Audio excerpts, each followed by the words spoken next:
안녕하십니까. 박재한 연출입니다.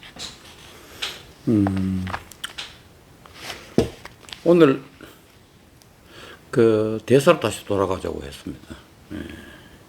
거기가 유일한 말하자면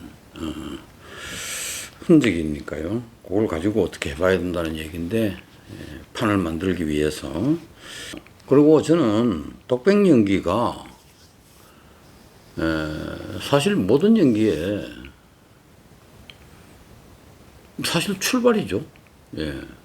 왜 그러냐면 독백 연기를 한다는 것은 내가 우선 내 인물을 말하자면 스케치를 한다는 의미하고도 똑같습니다. 하기 이전에 그거는 독백 연기만이 그런 게 아니라 장면 연기도 그렇고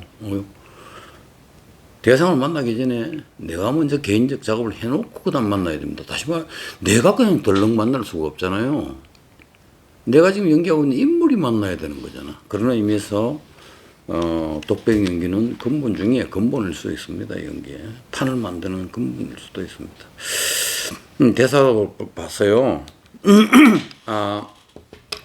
첫 번째 제안 이렇게 얘기하고 싶습니다. 대사를 통해서 인물의 의도를 파악하라. 제가 첫 영상에서가 두 번째 영상에서인가? 아니 그 무슨 인물의 목표, 입장, 서브텍스트 읽기 뭐 그런 얘기 했잖아요. 그거하고 의도하고 뭐가 다른데 왜 그때는 그보다는 이라고 얘기해놓고 지금 이 얘기를 하느냐. 어떤 경우에는요, 언어의 뉘앙스, 언어의 내용 자체가 의식을 좀 이렇게 끌고 가는 경향이 있어서 그래요. 이 목표, 뭐 서브텍스트, 원하는 바, 이거는 입장, 이런 것들은 자꾸 자칫 내가 하고 있는 연기를 좀 이기적으로 만들 수 있고, 행동 중심주의로 만들 수 있고, 자기 중심주의를 좀 어떤 의미에서는 획책까지 할 수 있다는 그런 뉘앙스를 받아서 그렇습니다. 근데 사실은 어떻게 뭐 해석하느냐에 따라 달렸는데 의도란 것은요 드러나는 건 아니잖아요. 의도에 제가 받아들이긴 그렇습니다. 의도라고 했을 땐 안에 숨어 있는 것이죠. 드러나는 게 아니죠. 예를 한번 들어볼까요?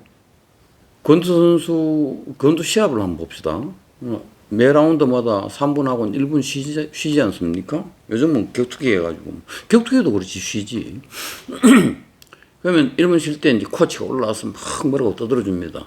제 지금 오른쪽 턱이 계속 열리고 있다. 가드가 내려간다. 그러니까 이번 회에 나가서 너는 왼쪽 턱을 확실하게 노려라. 오른쪽 턱이라 그랬나요? 그러니까 오른쪽 턱을 노리고 이번 회에 들어가라. 다음 라운드에 들어가라. 오케이, 알겠어. 선수가 그렇게 해요. 들어가면서요. 공이 울리자마자, 턱을 때릴 양으로 들어갔다고 칩시다. 몸을 아예 이렇게. 그럼 맞겠어요? 숨어 있어야 될 의도가 바깥으로 드러나 버린 결과죠. 그러니까, 되게 목표 이렇게 하면, 원하는 바 이러면 막, 마치 이런 것처럼 직글을 하려고 든단 말이에요. 근데 의도는 대상을 바라보게 만듭니다.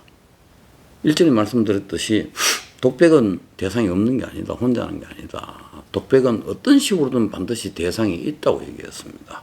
그래서 대상을 바라보고 실은요. 의도가 먼저 있는 게 아니라 대상을 바라보는 게 먼저입니다. 그제서야 의도가 생깁니다. 여기 삶하고 조금 다른 점이에요. 그래서 내가 개인적 작업을 한다, 판을 짤 때에 우선 대상을 염두에 두고 글을 보더라도 보고 글을 통해서 대상을 파악하는 게 먼저입니다. 이 말은 대상한테서 자극을 받고 혹은 상상하고 대상이 지금 현재 없단 말이지. 독백의 경우에는 혹은 장면 연기라도 개인적 작업을 할 때는 그냥 상상하는 것이죠. 실제로 만나면 어떻게 될지 모르지만, 예, 기본 틀은 말이죠. 이 대사를 통해서 이렇게 그림을 그리고 영상을 만들고 자기 개인적인 자아적 영상을 만들고 이 말이죠. 대상한테서 자극을 받아야 출발이 된다는 것이고 자극을 받아야지 의도가 생긴다는 것인데 그제서야 생긴다는 것인데요. 물론 스타니슬랍스키에 따르면요, 사전 액션이랑 행동이란 게 있습니다. 사적 분위기를 가지고 이제 장면이 들어간 거죠. 근데 그것도 개인의 밑그림 아닙니까? 어쨌든요.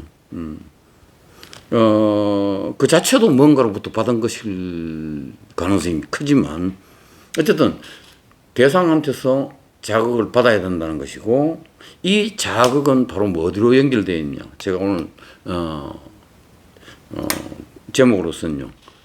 이 인물이 가지고 있는 결핍하고 관련이 있습니다. 드라마는 갈등이라고 그랬잖아요. 위험스러운 순간의 존재를 드러낸다 그랬잖아요. 네, 결핍이 없으면 충족하면 위험스럽지가 않잖아요. 위태롭지가 않죠. 네, 그래서 의도란 것은 결국은 자극, 대상을 통해서 자극을 받는 것이고 그 자극은 이 인물이라고 상상되는 인물이 가지고 있는 결핍으로 연결이 돼야 된다. 그래서 이렇게 정리하겠습니다. 의도는 결핍을 먹고 자란다. 그러니까 대상을 보기 전에는 결핍도 없다는 얘기입니다. 결핍이 없으면 의도도 없다는 얘기죠. 그러니까 대상을 봐야 혹은 느껴야, 들어야 결핍된 게 그제서야 생기고 어쩌면 이게 분석입니다. 이게 바로 인물이 탄생한다는 어떤 의미의 신호탄일 수 있다는 것이죠. 자, 그래서 이 결핍을 제가 매직이라고 얘기했는데, 그냥 하는 말이에요. 그리고, 대사 속에서 내가 연기하려는 인물을 찾는다는 것은요, 대상을 추적한다는 얘기하고 똑같습니다. 예. 그래서 그 안에 자극 안에서 결핍이라는 게 생성이 되죠. 적어도 이론상으로는 그렇습니다. 그다음 남아있는 문제는 그 결핍을 내 몸 안으로 이게 이제 인물을 만드는 초기 작업이에요. 초벌구이니까 어떻게 심느냐, 이식시키느냐는 문제는 또 다른 실제의 문제입니다. 자, 그래서 두 가지를 이야기하겠습니다.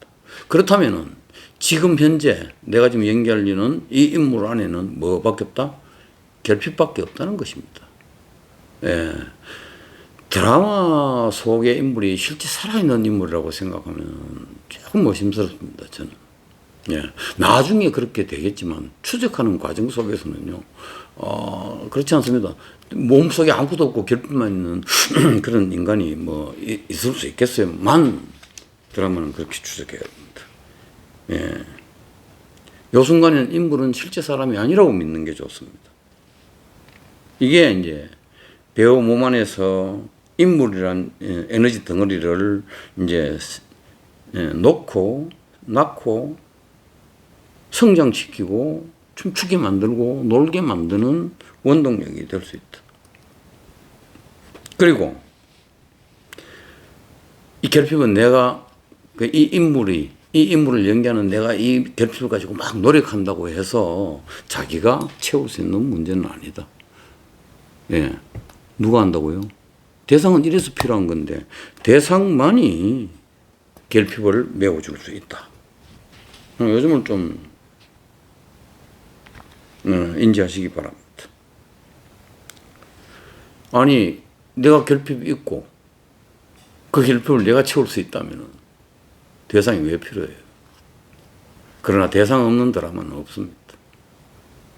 그래서 대본 보고 먼저 대상 파악부터 하라는 거죠. 대상 왜 만나요? 또 심한 경우에요. 다른 경우 심하다기보단 이 사람이 안 되면 다른 사람한테 내 결핍 채울 수 있어. 그럼 그 사람 왜 만나요? 그리고 서로 이 사람하고에만 이 대상하고에만 문제고 이 사람하고 관련된 결핍의 문제라고 해서 지금 안 되면 다음에 하지 뭐. 대본 보면 그렇게 뒤에 그렇게 다시 이야기한 걸로 돼 있는데, 다시 말하자면 결핍을 채우는데 지금 실패하는데 이 장면에서 그건 결과가 그렇다는 것이죠. 그죠? 이게 뭐예요? 결핍은 결국 뭐냐면요, 행동이 아니에요. 그래서 저는 행동 우선주의자가 아닙니다. 반응 중심주의자입니다. 예. 그래서 반응이란 것은 사실 어떤 의미로는 자극을 받는 반응이 동시에 결핍일 수 있고, 그것이 동시에 어떤 의미로는 행동일 수 있고, 전략일 수 있고, 전술일 수 있는 겁니다. 한꺼번에 다 뭉쳐져 있어요. 예. 그래서 연기는 행동 중심주의가 아니라 마이스너가 얘기한 대로 저는 그 점을 믿습니다. 반응 중심주의다. 반응은 대상한테는 새로운 자극을 주면서 대상이 보기에는 내가 하는 것, 이 배우가 하는 것이 행동으로 보일 수가 있죠. 그러니까 똑같은 얘기인데, 행동이 곧 반응이고 반응이 곧 행동인 것인데, 받아들이기를, 나는 반응하는 존재, 내 연기를 만들어가는 데는 의도를 걸고 반응하는 존재로 바라보는 것이 당분간 유리하다. 이런 말씀을 드리고 싶습니다. 오늘 막 중간에 하다가 이상하게 끊어졌는데, 제가 보고 영 아니다 싶으면 다시 할게요. 그렇지만 잘 됐기를 바라고 오늘 여기서 결핍이란 매직 1 대상과 인물 여기로 끝내겠습니다. 다음 영상 때 한 번 더 조금 더 얘기를 해야 될 것 같아요. 바이.